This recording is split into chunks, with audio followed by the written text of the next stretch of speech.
Quatorzième perle à notre collier, dans le contexte de la sortie sur Netflix d'une mini-série documentaire consacrée à Claude Vorillon, le gourou de la secte raélienne. Si vous suivez ma chaîne depuis ce début, vous avez sans doute déjà vu ma playlist de 4 vidéos intitulée Le monde de Jimmy, qui date de quelques années et mettait déjà en évidence, non sans humour, les incohérences des croyances liées à cette secte. Sinon, je vous dois une explication. Jimmy, c'est le surnom que j'ai donné à Jim Caster, un internaute raélien qui écumait les espaces commentaires sous des vidéos YouTube et surgissait dès que quelqu'un commettait le crime de lèse-sainteté de mettre en doute les paroles de son gourou. La première fois que j'ai été confronté à lui, c'était quelques mois après le coup de génie qui était le canular du Crop Circle de Saraltroff, en Moselle, mené par quelques sceptiques à l'initiative d'Astronogeek, piège dans lequel pas mal d'adeptes de la mouvance New Age, incluant des raéliens donc, sont évidemment tombés. Depuis ce temps, je retombe occasionnellement sur Jimmy dès qu'il est question de son prétendu prophète ou plus largement des crop circles et d'extraterrestres. Et comment décrire Jimmy ? Disons que c'est un raélien pur jus totalement dévoué à Claude Vorillon. Petite précision, dans cette vidéo j'utiliserai les mots secte et gourou en toute connaissance de cause. Par contre, vous ne m'entendrez pas prononcer le nom de Raël pour désigner le leader du mouvement. Cela reviendrait à lui donner un début de crédibilité, ce à quoi je me refuse. J'appellerai donc le gourou par son seul nom légitime. Pour en revenir à Jimmy, c'est quelqu'un de particulièrement vindicatif pour défendre ses croyances, quitte à lâcher pas mal d'énormités, voire à se contredire d'une discussion à l'autre. Il est complètement sourd à tout argument scientifique étayé qui viendrait le mettre en tort, et paradoxalement il se revendique entre guillemets de la science, quoi que cela puisse vouloir dire. Le tout en ayant autant de culture scientifique qu'un poisson rouge, mais c'est une autre histoire. Bien sûr, pour se dépêtrer des situations délicates dans lesquelles il se met tout seul, il multiplie toutes sortes de pirouettes et de ruses rhétoriques, allant de l'inversion de la charge de la preuve au sauvetage ad hoc, sans oublier les attaques personnelles bien évidemment. J'y reviendrai soit dans cette vidéo, soit dans une autre. Pour une raison que j'ignore, le compte de Jim Caster, bien qu'il existe toujours, n'est plus actif depuis quelque temps. Il a été remplacé par un autre compte, Jean-Marc Caster, et tout laisse à penser qu'il s'agit de la même personne. Tout comme il est possible qu'il s'agisse également de Raelitou, un autre compte similaire en tout point, dont le propriétaire sévissait il y a déjà plus de 10 ans. Par facilité, je continuerai donc à l'appeler Jimmy.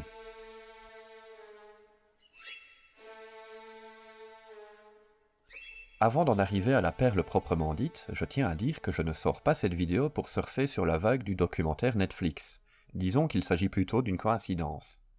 Déjà l'été dernier, j'envisageais de reparler de la secte raélienne dans une ou plusieurs vidéos suite à une énième confrontation avec Jimmy.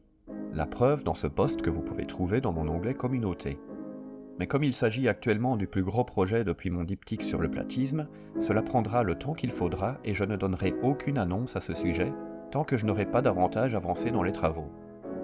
Cette vidéo-ci n'est donc qu'un simple petit montage réalisé à la va-vite après la découverte d'une perle que je souhaitais partager avec vous.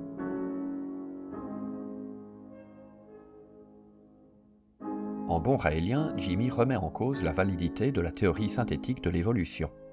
Il ignore d'ailleurs l'existence de cette dernière puisqu'il est bloqué à Darwin, comme si les connaissances en biologie n'avaient pas progressé depuis l'apparition de l'origine des espèces en 1859.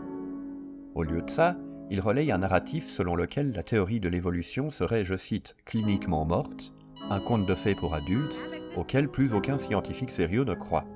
Le tout en citant de prétendus experts, presque systématiquement issus des milieux religieux intégristes américains, avec autant de légitimité scientifique que l'ayatollah Khamenei. Mais j'ai déjà traité cette question en vidéo, même si ça commence à dater. Ce n'est donc pas de cela qu'il sera question ici. Toujours en bon raélien, Jimmy croit en un univers infini et éternel, et nie donc la théorie du Big Bang et de l'expansion de l'univers. Donc, à la poubelle des gens comme Friedman, Hubble, Lemaître, Tolman, Gamow, Halfer, Hermann, Penzias, Wilson. Claude Vorillon a dit que ce n'était pas vrai, donc tous ces gens se sont trompés et leurs travaux n'ont strictement aucune valeur. Et ce, malgré des observations comme le rayonnement de fonds diffus cosmologiques, que les raéliens n'expliquent pas, et le décalage vers le rouge, ou redshift, qui serait, je cite, une illusion d'optique. Comme c'est pratique. Malheureusement, c'est faux. L'œil humain peut certes être victime d'illusions, mais d'une, il est incapable de voir dans l'infrarouge, et de deux, les instruments qui le peuvent n'ont pas ce problème. Venons-en donc à la perle. Je dirais même la double perle, car Jimmy nous a fait un combo. En parlant de Georges Lemaître, l'un des physiciens à l'origine de la théorie du Big Bang, Jimmy s'appuie sur le fait que ce dernier était également un homme d'église. Ouvrez les guillemets, le théoricien du Big Bang est un prêtre. La science confirme le christianisme. Fermez les guillemets. Personnellement, j'y ai d'abord vu une fausse corrélation. D'une part, Georges Lemaître était effectivement chanoine, donc de confession catholique, et d'autre part, il était astrophysicien, mathématicien et enseignant. Or, il s'agit bien de deux choses distinctes. Le fait qu'il ait été ecclésiastique ne remet pas en cause la validité scientifique de sa théorie. En creusant un peu, j'y vois également un sophisme dit génétique, puisque Jimmy s'attaque à l'origine religieuse de Georges Lemaître pour discréditer le contenu de ses travaux en physique. Parenthèse. Georges Lemaître a bel et bien mené de front une vie sacerdotale d'une part et une brillante carrière scientifique d'autre part. Et aussi étonnant que ça puisse paraître, il n'a jamais laissé ces deux aspects de sa vie s'influencer l'un l'autre. Il n'était d'ailleurs pas un partisan d'une interprétation littérale de la Bible, mais plutôt d'une lecture philosophique de cette dernière. Il a même été jusqu'à recadrer le pape Pie XII lorsque celui-ci, mu par un concordisme bien pourri, a voulu se servir de ses travaux pour les mettre en parallèle avec certains passages de la Genèse. Face à la réponse de Lemaître, même le pape a fait machine arrière. Donc même si je ne partage pas les idées de Lemaître en matière de religion, je n'aurai jamais la prétention de me servir de ça pour invalider ses travaux en astrophysique. Quant à dire que lesdits travaux renforcent l'Église catholique, c'est carrément de la malhonnêteté puisqu'ils n'ont jamais été faits en son nom. Fin de la parenthèse. J'ai donc signalé à Jimmy que son argumentation était fallacieuse et lui ai conseillé, évidemment en pure perte, de s'intéresser au rapport que Georges Lemaître entretenait avec les sciences d'une part et avec la religion d'autre part. Je lui ai également demandé ce qu'il avait de suffisamment solide pour invalider ses travaux, preuves à l'appui. C'est là qu'arrive la seconde perle. J'ai le message de Raël. Qu'est-ce que j'irais perdre mon temps à lire un truc que disait un bonhomme il y a 2 siècles?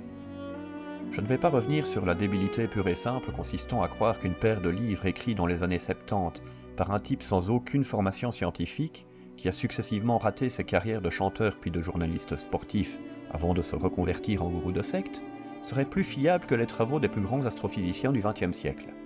Ce qui m'amuse, c'est que Jimmy semble avoir un problème avec les dates. Il y a 2 siècles. Sérieusement. Pour info, Georges Lemaître est né en 1894 et mort en 1966. Ses travaux sur l'expansion de l'univers datent de 1927. C'est trop vieux pour toi, Jimmy? Au point que tu refuses de t'y intéresser? Ce n'est ni très malin ni très honnête. Et ça porte un nom, le biais de confirmation. Dis-moi, le théorème de Pythagore, il a 2300 ans, tu vas le rejeter aussi? Pour conclure, je vais récupérer cet extrait d'un article trouvé sur le site didyouknow.fr et dont je vous mets le lien en description. Il résume assez bien la différence de niveau entre l'intérêt pour les sciences et la pensée sectaire. Parfois, il y a de bonnes raisons de penser que la croyance commune est partagée par des personnes qui ont de bonnes preuves pour y croire. Par exemple, si la quasi-totalité des scientifiques terrestres acceptent que l'univers a environ 13,7 milliards d'années, il est sage de les croire, car ils seront en mesure de présenter des preuves objectives et empiriques des raisons de leur croyance. Les preuves de l'âge de l'univers, de son expansion, de l'évolution du vivant et de pas mal d'autres faits dont les raéliens et autres intégristes nient jusqu'à l'existence, elles sont là, et il suffit de les demander.